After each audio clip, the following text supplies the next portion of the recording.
Yon, so what's up guys, Tito JD here, and kamusta kayong lahat mga Tito Ballers at mga katito, mga katita, mga pamangkin, kamusta kayong lahat dyan na nanonood ng ating Tito JD Vlog. Yay! Yan, so right now, dumating na po yung ating in-order galing sa Singapore, okay, na Nike Renew Elevate 3. Okay, so ngayon i-review natin siya, and mamaya po may game kami. Isusubukan ko na siya sa court at susubukan po natin ang capability ng sapatos na to, kung gaano pa siya talaga kaganda. Pero ngayon, bubuksan muna natin siya, i-unbox para may pakita ko sa inyo bago ko pa siya gamitin sa court. At least malinis pa siya, di ba? Ayan. So, ayan, bubuksan na natin. Yun, no, may kasama pang medyas. So, original din po yan. Galing sa Nike. Yay! Parang sponsor tayo ng Nike. Yan. So, ito na yung sapatos. Nice. So, green po siya, no? May pagka light green or lemon cream, mint green. Di ko alam paano green. Pero, ayan. So, kung makikita nyo, dito meron siyang part na may rubber sa gilid, no? Ng sapatos, and meron din kasamang rubber dun sa bandang ibabaw. The Nike logo, ito. And then yung cushion niya, para sa akin, 8 out of 10. I don't know kung pag ginamit ko na siya, so kailangan nga siyang i-break in. So malalaman natin mamaya, kasi kagabi sinukat ko lang siya. Yun nga, isa pa yon, nung sinukat ko, snug fit siya. Okay, size 10 to, pero snug fit, masikip doon sa ibabaw. Pero yung haba, okay na sa akin. Actually, true to size siya eh. Yung haba, true to size talaga siya. Nagkataon lang yung snug fit talaga, masikip dito sa bandang ibabaw. Pero para sa akin, mas okay yon dahil mas magiging comfortable ka sa paglalaro and talagang makakatakbo ka ng maayos. Unlike sa maluluwag na sapatos or mahaba. Second thing, ito, yung shootang. Malambot din siya. And gawa siya sa mesh. Kaya hindi siya mainit for sure sa paa. Sa akin yung sintas niya is 5 out of 10 kasi parang ordinaryong sintas lang yung nilagay, no? Pero siguro okay na din yan. Then yung ilalim, yung sole niya sa makapit, no? Dito sa sahig, dito sa bahay, makapit siya.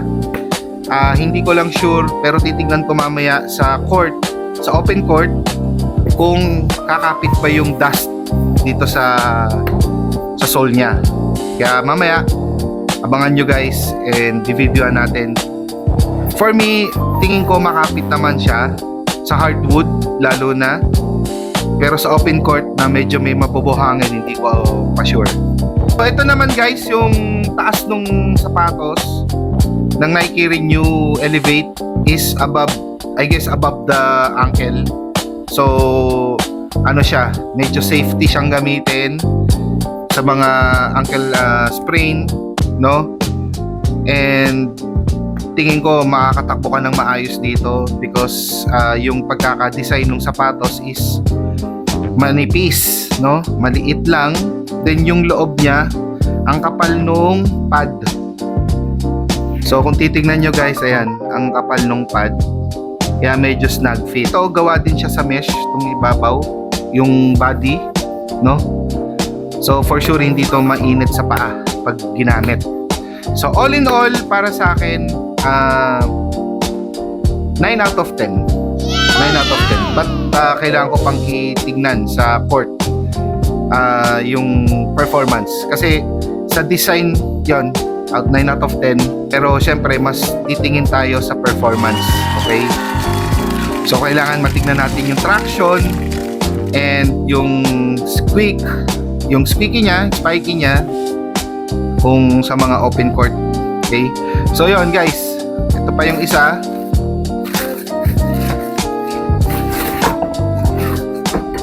Actually, gusto ko pang umorder ulit na ito ng red, white, combination ng red, white, and black. Kaso nga lang wala nang available doon sa Singapore. So, ito muna yung pina-order ko. Okay? So, yun. let's go guys, and samahan nyo ako sa court at tignan natin ang performance ng Nike Renew Elevate 3. Let's go!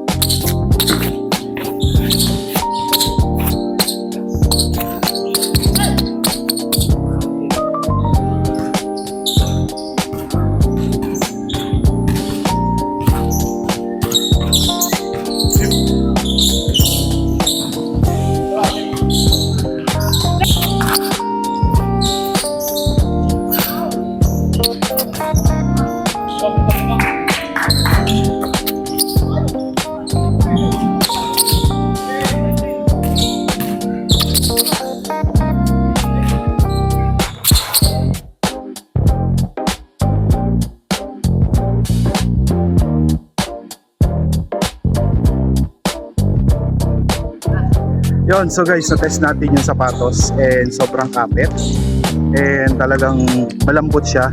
Yung cushion niya sa loob at labas malambot, but then hindi rin masakit sa paa sa gilid, kaya magandang panlaro yung. Kaya I suggest sa mga bibili, tignan nyo ang Nike Renew Elevate 3. At yun nga ang ating review sa Nike Renew Elevate 3. See you guys. God bless.